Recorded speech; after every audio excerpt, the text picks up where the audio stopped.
حضرت اویس کرنی رضی اللہ تعالیٰ عنہ مسلمان ہوئے، بڑا دل چاہتا تھا حضور سے ملنے کو، آئے بھی 2 دفعہ، آپ نے باتیں سنی ہوئی۔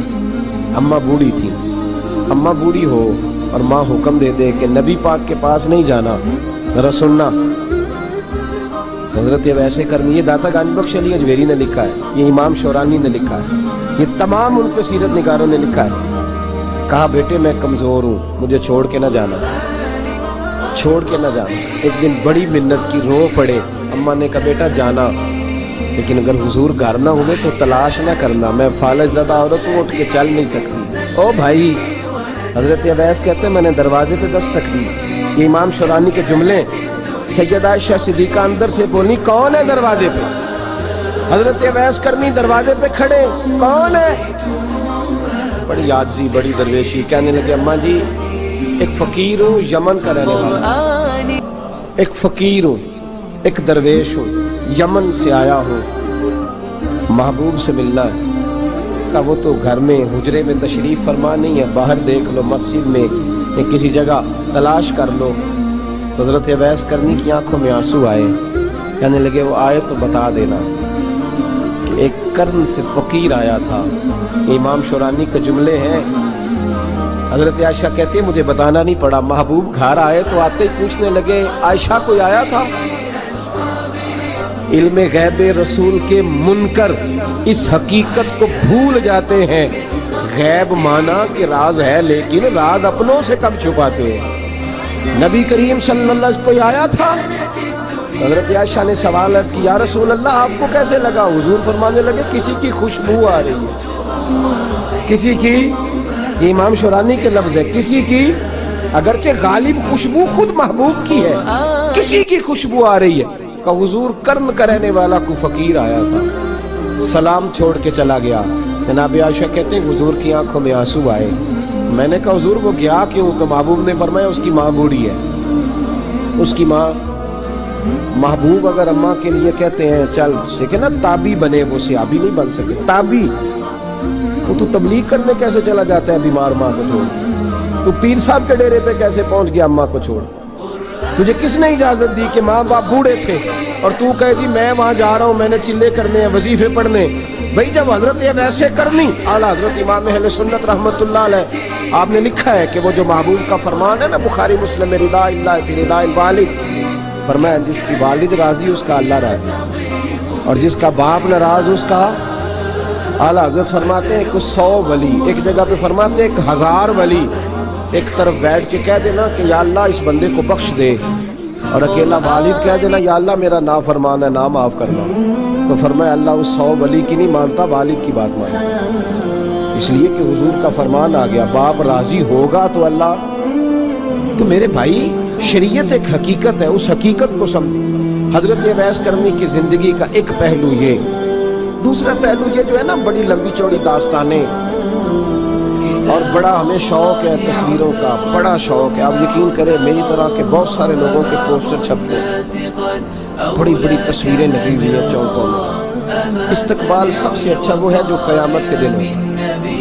اگر اس استقبال دیکھیں نا، یہاں ہم سے پہلے لوگوں کے بڑے استقبال ہیں، پھر بعد میں کیا ہوا؟ چلے گئے ہم آ گئے، ہم بھی چلے جائیں، مٹی دے تے مٹی رہ رہی، ایڑکا دی بلے بلے، آج مٹی دے اٹھتے بندے آتے کل مٹی دے تھلے۔ حضرت اویس کرنی خیر التابعین ہے، تابعین میں سب سے پہلا نمبر ہے۔ آپ کی سب سے بڑی فضیلت یہ ہے کہ آپ نہ یہ ہم نہ بتاتے بڑا ہے، گزرتے گزرتے بتا دیتے ہیں کہ میں تہجد گزار بھی ہوں، گزرتے گزرتے بتا دیتے ہیں کہ مسجد کی جو ٹائلیں ہیں نا وہ میں نے لگوائی، بس کوئی بندہ مل جائے صحیح جس کو ہم کرامتیں سنا سکیں۔ میرے جیسے مولوی صاحب بھی بتاتے ہیں، کہتے ہیں جب میرے جیسے اچھے لوگوں کی کوئی بتاتے ہیں جب میں مسجد میں آیا تھا تو 30 بچے تھے، اب پورے 80 ہیں۔ کوئی بتاتے ہیں 150 ہوتی تھی نمازیوں کی، اب بھائی چھوڑو، اگر بچے پڑھاؤ گے تو اللہ راضی ہوگا۔ کو بتانے کی بات ہے، ذکر کرنے کی بات، یہ اللہ رسول کا راز ہے۔ اس کا ذکر نہیں کیا جاتا؟ خواجہ اویس کرنی رضی اللہ تعالیٰ اپنے آپ کو چھپا کے رکھا ساری زندگی۔ اماں جب انتقال کر گئی نا خواجہ اویس کرنی کی، والد پہلے جا چکے، والدہ انتقال کر گئی تو کسی ایک جگہ ٹھکانہ نہیں رکھا حضرت اویس کرنی۔ داتا صاحب نے اس کو لکھا اور اس کا تذکرہ قرآن نے کیا، یجاہدون فی سبیل اللہ ولا یخافون لومۃ لائم۔ فرمایا اللہ کے کچھ بندے ایسے ہیں جو اللہ کے راستے میں جہاد کرتے ہیں اور جب لوگ انہیں برا کہتے ہیں تو اس کی پرواہ نہیں کرتے۔ ملامتی گروہ جو کہتے ہیں کہ لوگ اگر تھوڑا سا ہم سے الرجی کریں گے تو ہو سکتا ہے، دیکھیں نا جب آپ کو کوئی برا کہتا ہے تو نفس دبتا ہے، کہتا ہے تو کچھ بھی نہیں۔ حضرت بایزید بستامی سلطان العارفین رحمت اللہ تعالی علیہ فرماتے ہیں رمضان شریف کا مہینہ تھا تو میں گزر رہا تھا بستام کے بازار سے، لوگ دکانوں سے اٹھ کے مجھے ملنے آنے لگے تو میرا نفس مجھے کہنے لگا بایزید اتنی شان تو آج بادشاہ کی بھی نہیں جتنی تیری ہے، کاروبار چھوڑ کے تو نہیں آتا۔ کہتے ہیں اسی لمحے وہ جو میری روحانی ترقی تھی وہ رک گئی، میں پریشان ہو گیا کہ میں نے لوگوں کی تعریفوں کو بڑا سمجھ لیا۔ کہتے ہیں کھجوریں تھی ریڈی، پتہ رمضان میں کھجوریں بڑی بکتی ہیں، کہتے ہیں میں آگے بڑھا، لوگ سلامیں لے رہے تھے، ایک کھجور اٹھا کے نہ کھائی نہیں، اٹھا کے نہ منہ میں رکھ لی، صرف منہ میں۔ لوگ کہنے لگے دفع کرو یہ بھی کوئی بندہ ہے، اس نے روزہ ہی نہیں رکھا پیر ہو کے۔ کہتے ہیں لوگوں نے ملامت کی تو میرا نفس کچلا گیا۔ جب کوئی آپ کو برا کہتا ہے نا، پھر جو سجدے میں رونے کا مزہ آتا ہے، وہ تعریف کے وقت سجدہ ہوتا ہے کبھی؟ اقبال کہنے لگے نہ بچا بچا کے تو رکھ کسے، تیرا آئینہ ہے وہ آئینہ، یہ شکستہ ہو تو عزیز تر ہے نگاہ آئینہ ساز میں۔ فرماتے میں کھل کے رویا اللہ کی بارگاہ میں، بندے سارے۔ بابا بلے شاہ صاحب فرماتے ایک دن میرا بھی دل کیا تھا کہ میں اعتکاف کروں اور قصور سے نکل جاؤں، کچھ پیر کہہ کے ہاتھ چومتے ہیں، کچھ سید کہہ کے، فرمانے لگے اٹھ بلیا چل اتھے بس گئے اور جتھے بس دینی سارے انے، نہ کوئی ساری ذات پچھاڑے تے نہ کوئی سانو مننے، چلو چلے وہاں جا کے بیٹھ۔ حضرت اویس کرنی کا یہ کمال رہا۔ اس طرح حضرت بایزید نے کھجور رکھ لی، لوگ برا کہنے لگے، چھوڑ کے چلے گئے۔ فرماتے ہیں جو مزہ اس دن سجدوں میں آیا نا، تھوڑا آگے جا کے میں نے کھجور باہر نکال دی، روزہ بھی نہیں ٹوٹا۔ میرا خادم کہنے لگا حضور یہ کیا کیا؟ فرمانے لگے رب کے قریب ہونے کا ایک طریقہ اختیار کیا ہے، یہ بھی ایک طریقہ ہے اس کے قریب ہونے۔ صاحبوں حضرت بایزید چھپے رہے۔ داتا صاحب نے لکھا ہے ایک اور تابعی تھے حضرت حرم بن حیان ان کا نام، وہ کہتے ہیں میرے دل میں تڑپ لگ گئی کہ حضرت اویس کرنی سے ملوں۔ میں یمن آیا ملنے، جب ان کی والدہ کا انتقال ہوا تو ایک جگہ رہتے نہیں تھے، کبھی یمن کبھی کوفے کبھی کہیں۔ حضرت حرم بن حیان کہتے ہیں میں حضرت اویس کرنی کو ڈھونڈتے توجہ ہے میری بات میری طرف دیکھیں، کہتے ہیں میں نے مہینوں کا سفر کیا، آپ نے بھی کبھی کیا مرشد ڈھونڈنے کے لیے؟ گھر بہ کے آکھی ہوندے نے کوئی کامل نہیں گیا، ساریاں دکانداریاں، بھائی تو گیا کہاں ہے؟ تو کہاں گیا ہے؟ گھر بیٹھے ہی فیصلہ کر لیا تو کہاں نکلا ہے؟ جو نکلتے ہیں نا انہیں تو رب کریم کا قرب بھی نصیب ہو جاتا ہے۔ تو نکلا ہی نہیں، تو نے گھر بیٹھے ہی فیصلہ کر سارے غلط ہے، یہ ہو ہی نہیں سکتا سارے غلط ہے۔ اس لیے کہ صحیح بخاری میں محبوب کا فرمان موجود ہے، نبی کریم علیہ السلام نے فرمایا میری امت کبھی گمراہی پر جمع ہو ہی نہیں سکتی، تھوڑے لوگ برے ہوں گے، سارے برے ہو سکتے۔ یہ تو ہم نے ایک دوسرے پہ تنقید کر کے لوگوں کو برا کیا، جو اچھے تھے وہ بھی ہماری تنقید کے پیچھے چھپ گئے، ورنہ ایسی کوئی بات بڑی خیر موجود ہے دنیا، بڑی خیر۔ حضرت حرم بن حیان کہتے ہیں میں جناب اویس کرنی کو ڈھونڈنے نکلا تو ان کو ڈھونڈتے میں پہلے یمن گیا، لوگوں سے میں نے کہا اویس، کہنے لگے چھوڑو وہ تو دیوانہ ہے۔ اور داتا صاحب نے یہ لفظ لکھے ہیں، لفظ دیکھنا یہ بڑا مزہ دیں گے آپ کو جملے۔ داتا صاحب کہتے ہیں جب حضرت حرم بن حیان نے پوچھا نا اویس کرنی، تو کہا وہ تو دیوانہ ہے، مجنون ہے، پاگل ہے معاذ اللہ۔ کیوں کیا تم نے دیکھ لیا؟ کہنے لگے جب دنیا روتی ہے تو وہ ہنستا ہے، جب دنیا رو رہی ہوتی ہے تو وہ ہنستا ہے، اور جب لوگ ہنستے ہیں تو وہ روتا ہے۔ عجیب اس کا انداز ہے، وہ تو دیوانہ سا آدمی ہے اور عجیب بندہ ہے، عجیب شخص ہے وہ۔ روڑی سے جو لوگ چھلکے پھینک دیتے ہیں وہ اکٹھے کرتا ہے، روڑی سے اٹھو بلیا چل اتھے وسیے جتھے بس دینی سارے اننے نہ کوئی ساڈی ذات پچھانے تے نہ کوئی سانو مننے کہتے ہیں چھلکے اٹھا کے دھو کے کھا لیتا ہے اور پھر لوگ جو کپڑا پہننے کے قابل نہیں رہتا لوگ اسے پھینک دیتے ہیں وہ ٹاکیاں جمع کر کے ان کو سیتا رہتا ہے ان کا لباس بناتا ہے کوئی روٹی پکی پکائی دیتا ہے تو پسند نہیں کرتا قبول نہیں کرتا اس سے ملنے آئے ہو تو حرم بن حیان کہنے لگے وہ بھی ذرا جدا سا ہے تو میری بھی تلاش ذرا جدا سی ہے میں بھی ذرا جدا سے آدمی کو ملنے آیا ہوں کہنے لگے اس کا گھر بھی کوئی نہیں اپنا کبھی یہاں ہوتا ہے تو کبھی ڈھونڈ لو تم بھی حرم بن حیان کہتے ہیں میں نے ایک شخص کی منت کی میں نے کہا بتا دے کہیں دیکھا ہے تو کہنے لگا وہ کرن سے کوفے چلے گئے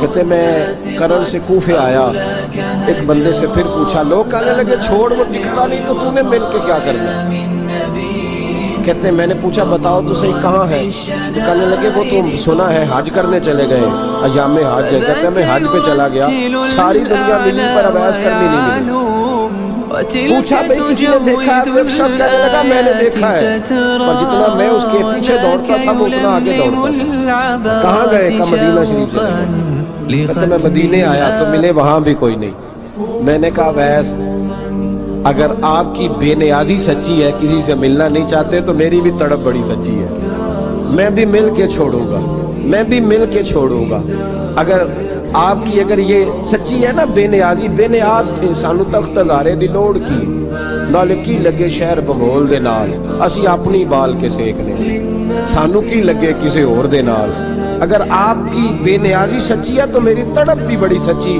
کہتے ڈھونڈتے ڈھونڈتے میں پہنچ گیا پھر دوبارہ کوفے کے قریب نہر فرات یہاں امام علی مقام شہید ہوئے کہتے ہیں جب میں پہنچ گیا تو وہ ساری علامتیں داڑھی ان کی کہیں کہیں تھی گھنی نہیں تھی اور ان کے ہاتھوں پر برس کے نشان تھے وجود پتلا سا قد لمبا کہتے ہیں وہ جو میں نے ساری نشانیاں سنی تھی وہ مجھے نظر آ گئی وہ نہر فرات کے کنارے وضو کر رہے تھے جب وہ وضو سے فارغ ہوئے تو چہرہ ابھی پانی کی طرف تھا میں نے کہا السلام علیکم سلام لی تو پتہ منہ نہیں میری طرف کیا چہرہ ادھر ہی رکھا کہنے لگے وعلیکم السلام یا حرم بن حیان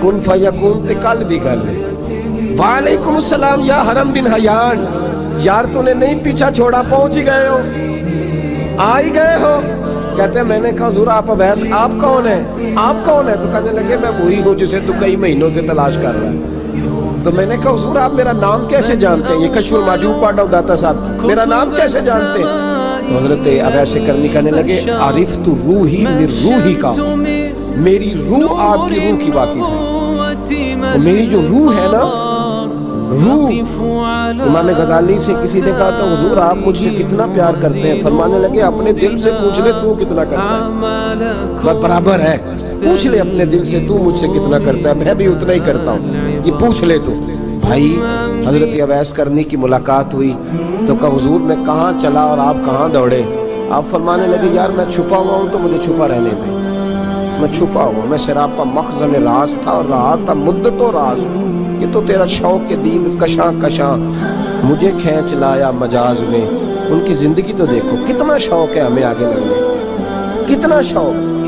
کتنا شوق ہے بڑھ بڑھ کے سامنے ہونے مجھے لوگ جانے مجھے لوگ پہچانے کتنا شوق لیکن وہ دوڑتے تھے لوگ ہمارے قریب نہ آئے حضرت حرم بن حیان کہتے ہیں میں چند گھڑیاں رکا تو مجھے کہنے لگے جا یار تو کوئی کام کر اور مجھے بھی اپنا کام کر تو میں نے کہا حضور آپ کیا کریں گے فرمانے لگے گناہ بڑے لمبے ہیں ذرا معافیاں مانگوں گا اپنے رب سے میں اس کی بارگاہ میں استغفار کروں گا میں مجھے ذرا ریت کے سجدے کرنے دے تو جا مجھے شوق نہیں تو چلا جا حضرت حرم بن حیان کہتے ہیں میں نے کہا حضور میرے لیے دعا کر دیں جناب اویس کرنی نے ہاتھ اٹھائے کہنے لگے یا اللہ میری اور اس کی ملاقات جنت میں کرا دینا میری اور اس کی ملاقات جنت میں کرا دینا یعنی یہ بھی کہہ دیا کہ اب دنیا میں دوبارہ ملاقات نہیں ہوگی کہتے ہیں میں یہ بولنے ہی لگا تھا کہنے ہی لگا تھا کہ حضور یہاں نہیں ہوگی تو کہنے لگے چپ کر جب جنت کی بات جو کر دی ہے ہو گئی بات اب اتنی دور تک تجھے کہہ دیا تو اب تو یہاں پھر دعا کی بات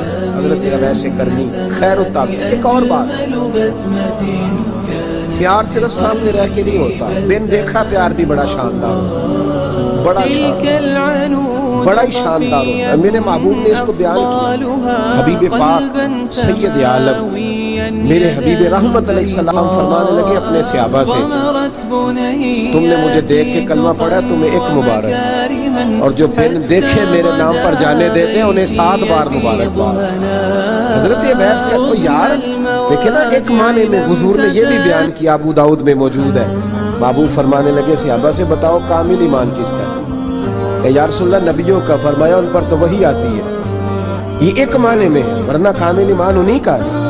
فرمایا بتاؤ کامل ایمان کس کا؟ کہ یا رسول اللہ صحابہ کا، ہمارا۔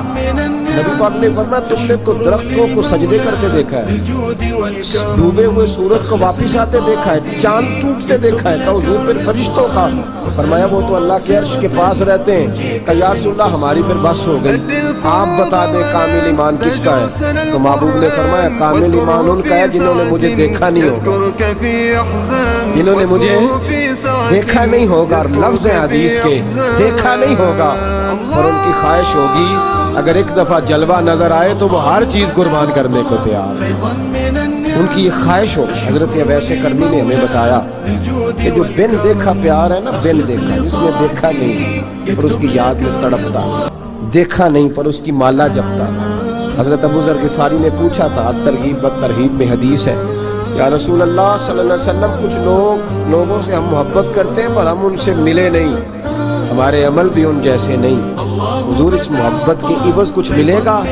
تو محبوب نے فرمایا اللہ محبت کرنے والوں کو جنت میں جمع فرما دے، اللہ جمع کر دے،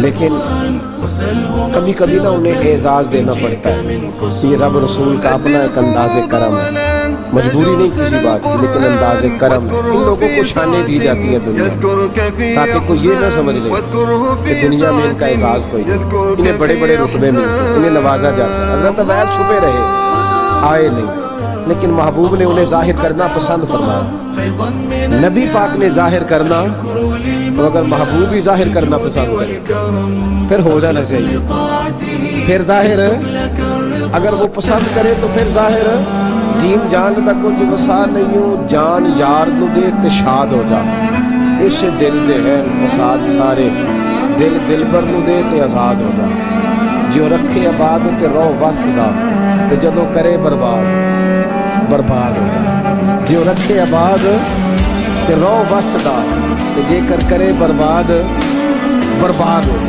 بلکہ میں کہا کرتا ہوں وزن نہ بھی بنے تو شعر یوں ہونا چاہیے، جے کر کرے برباد تے چپ کر کے برباد ہو جا، شور نہ کر، خاموشی سے ہو جا۔ حضور نے ظاہر کرنا پسند کیا تو خود نبی کریم علیہ السلام نے بلایا۔ توجہ ہے میرے بھائیوں، بس بات سمیٹ رہا ہوں، مضمون مکمل ہو گیا۔ اللہ کے حبیب تو دور رہ کے پیار کر، تحفے تیرے گھر خود پہنچ جائیں گے، شرط یہ ہے کہ تو پیار کر اور فرما برداری کر۔ نبی رحمت صلی اللہ تعالی علیہ وسلم نے مولا علی شیر خدا اور حضرت عمر فاروق، بندے بھی حضور نے وہ چنے جو سرخیل ہیں دونوں، مولا علی فاروق اعظم امیر المومنین، دونوں کو بلایا اور بلا کے فرمایا یہ میرا جبہ لے جاؤ اور میرے بعد میرے وصال کے بعد وہاں جانا کر تمہیں عویس ملے گا، اسے میرا جبہ دینا۔ دیکھو کیا خوبصورتی ہے لفظوں میں، یہ بات ان کی شان کو کہاں سے کہاں لے گئی۔ محبوب فرمانے لگے اسے کہنا میری امت کی بخشش کی دعا کرے، اسے کہنا میری امت کی بخشش کی۔ حضرت علی المرتضیٰ کا رتبہ بھی ان سے زیادہ ہے، جناب عمر کا رتبہ بھی، اس کا مطلب ہے بڑا بھی چھوٹے سے کبھی کبھی دعا کے لیے کہہ سکتا ہے کہ یار میرے لیے دعا کر دینا۔ نبی کریم علیہ السلام نے جبہ دیا، جبہ دے کے بھیجا۔ حضرت عمر گئے ملنے، جناب مولا علی گئے، جا کے پوچھا وہ کدھر ہے، کہا وہ دیوانے سے ہیں، گھومتے رہتے ہیں۔ جب ملاقات ہوئی حضرت عویس کرنی دوڑے آئے، جناب عمر کہنے لگے آپ کا نام عویس ہے؟ کہنے لگے ہاں عمر فاروق میرا نام عویس ہی ہے۔ پھر آگے بڑھ کے کہنے لگے علی آپ کی طبیعت مبارک کیسی ہے؟ پھر وہ جبہ وصول کیا، کہا محبوب نے کہا تھا امت کے لیے دعا کرنا، تو حضرت اویس نے فوراً سر سجدے میں رکھ دیا۔ اور داتا صاحب حدیث لائے ہیں، محبوب فرمانے لگے اللہ تعالیٰ بنو کلب کے قبیلے کی بکریوں کے بالوں کی تعداد کے مطابق اویس کرنی کی دعا کی برکت سے میری امت کو جنت میں داخل کرے۔ اتنا بڑا اعزاز، اتنا بڑا اعزاز حضرت اویس کرنی رضی اللہ تعالیٰ انہوں نے دعا کی، واپس لوٹے۔ یہ تو داتا صاحب کی بات ہے۔ اب اگلے جملے حضرت محدث بہاولپوری نے ایک ذکر اویس نام کی کتاب لکھی ہے، حضرت علامہ فیض احمد صاحب اویسی رحمۃ اللہ میں لکھا ہے کہ حضرت عمر فاروق اور مولا علی جب مل رہے تھے نا تو ایک تیسرے شخص نے کہا کہ اویس ان کی زیارت کر لو جنہوں نے حضور کی زیارت کی، ان کی زیارت کر لو، چلو آپ حضور کی زیارت نہیں کر سکے تو زیارت کر لو۔ تو حضرت اویس کرنی اٹھ کے قریب گئے تو جناب علی المرتضیٰ اور جناب عمر سے کہنے لگے حضور کی داڑھی مبارک میں کتنے بال سفید تھے؟ زیارت تو نہیں کی، داڑھی میں کتنے بال ہیں؟ انہوں نے یہ نہیں کہا ہمیں پتہ نہیں، کیونکہ سوال دوسرے کا تھا، ان دونوں کا سوال یہ نہیں کہا ہمیں پتہ نہیں۔ باقی کتابوں میں الفاظ اور ملتے ہیں، میں وہ والی بات بیان کر رہا ہوں جس میں ادب زیادہ پایا جاتا ہے۔ کہا کتنے بال سفید تھے؟ یہ نہیں فرمایا مولا علی اور جناب عمر نے کہ ہمیں پتہ نہیں۔ کہنے لگے ویس آج آپ ہی بتائیں گے کتنے سفید، آج آپ ہی بتائیں کتنے ہیں۔ تو حضرت سیدنا اویس کرنی کہنے لگے محبوب کی داڑھی مبارک میں 17 بال سفید تھے، 17 بال سفید تھے، یہ ان کی زیارت کا حال۔ حضرت اویس کرنی نے ہمیں بتایا کہ دور رہ کے اطاعت صحیح کرنا، تمہارا ذکر دربار رسول پہ بھی ہوگا اور دربار خدا بندی پہ بھی ہوگا۔ دوسرا یہ جو بہت زیادہ شوق ہے آگے آگے بڑھنے کا ہر آدمی کو، میں اکثر یہ رونا روتا ہوں، میں کہتا ہوں پہلے کہ کسی بزرگ سے ملتا تھا تو دعا کراتا تھا، اب ملتے ہیں تو کہتے ہیں حضرت ذرا میرے ساتھ فوٹو تو کھنچوا لیں، پہلے لوگ دعا کراتے، ہاں دعا کی التجا کرتے، کہتے تھے مہربانی کر، اتنا ہی کہہ دیں کہ اللہ تیری دنیا اور آخرت بہتر ہے۔ اب یہ رنگ فوٹو کھینچتے بھائی، یہ بہت زیادہ ہمارا جو رویہ اس طرح کا ہے۔ حضرت اویس کرنی کی سیرت بتاتی ہے کہ یہ الجھاؤ الجھو نہ، سلجھ کے وقت گزارو۔ اور تیسری بات ان کی حیات مبارکہ سے ہمیں یہ ملتی ہے، اللہ کے ساتھ جو لوگ جڑ جاتے ہیں انہیں ویسے ہی دنیا کی ضرورت نہیں رہتی، ان کی توجہ ہی اور جانب ہو جاتی ہے۔ دعا کرتا ہوں مالک کریم کے حضور جو کچھ میں نے عرض کیا اللہ اپنی بارگاہ میں مقبول فرمائے، دوران گفتگو جہاں ہم بھول گئے اللہ ہم سے درگزر فرمائے۔ آخر دعوانا